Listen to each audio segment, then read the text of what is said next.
Hello friends, সবাই কেমন আছো? খুব ভালো আছো? আমিও খুব ভালো আছি।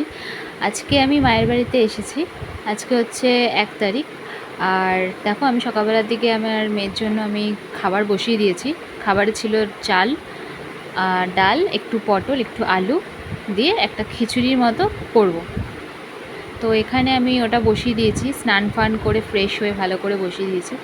তো সকালবেলার দিকে না, আজকে আমি উঠেছিলাম 5:45-র সময়। তো দেখো, এত সুন্দর একটা হাওয়া দিচ্ছিল, আমি বারান্দায় এসে জাস্ট দেখলাম। কেউ বলবে এখন ঘড়িতে 5:45 বাজে? হ্যাঁ, তো 5:45-র সময় আমি উঠে পড়েছিলাম, কারণ আমাকে 7:30-র সময় বেরোতে হতো ভোট দেওয়ার জন্য। তো অনেক সকালবেলা গেলে কি হয়, ফাঁকা থাকে। তো আমি ওর জন্য তাড়াতাড়ি করে উঠে রেডি হয়ে গেছিলাম। তো আমার মেয়ে তখন ঘুমাচ্ছিল, আর মা তখন পুজো করতে বসছিল। তো দেখো, এখানে আমি খাবারটা আমি বসিয়ে দিয়েছি, স্নান ফান করে, যেহেতু আমি সব কিছু করি। তো এখানে ওর খাবারটা হচ্ছে। তো মা বলে একটু বেশি করেই কর। তো সকালবেলার দিকে আমি ওর খাবারটা বসিয়ে দিয়েছি। তো সত্যি কথা বলতে গেলে মায়ের বাড়িতে না খুব একটা আশাও হয় না। তো অনেক দিন পর আজকে এসেছি। তো দেখো, আমার মা এখানে গোপাল পুজো করে অনেক সকালবেলা উঠে। তো আমার বাড়ির যে গোপাল আছে, আমি তাকেও নিয়ে এসেছি, আমার ছোট্ট গোপালকে।